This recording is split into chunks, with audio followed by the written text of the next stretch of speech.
જંબુસર શહેર અને પાંજરાપોળ ખડકીની અંદર વર્ષોથી એક અવિરત ચાલતી પરંપરા જે આપણે સૌ અહીંયા ઉજવી રહ્યા છે ધૂળેટીના પાવન પર્વની અંદર.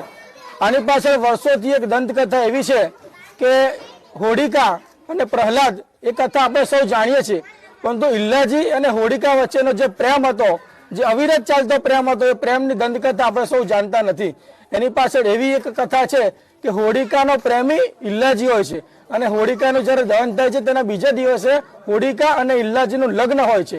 પરંતુ જ્યારે હોડિકાનું દહન થઈ ગયું હોય છે અને ઇલ્લાજી એમની પ્રેમ કરતા હોય છે અને એના લગ્ન કરવા માટે જ્યારે બીજા દિવસે ત્યાં જાય છે હિરણ્યકશ્યપ ત્યાં, ત્યારે જોવે છે કે હોડિકાનું દહન થઈ ગયું હોય છે અને તે રાખ હોય છે. પરંતુ એ રાખની અંદર એ ઇલ્લાજી આવટે છે, એની અંદર થી વિવિધ તરંગો અને રંગો ઉત્પન્ન થાય છે. એનો જ ઉજવણ આપણે ધૂળેટીના પાવન પર્વ તરીકે ઉજવણી કરીએ છીએ. અને આ જંબુસરની આ પાવન ભૂમિ અને આ પાંજરાપોળની પવિત્ર ભૂમિ ઉપર વર્ષોથી ચાલતી અવિરત પરંપરા. અમારા પિતાશ્રી પણ આ કાર્યક્રમ જોતા હતા, અમારા દાદાશ્રી પણ કરતા, અને લગભગ 100 વર્ષથી જૂની આ પવિત્ર પાવન આ પ્રથા છે.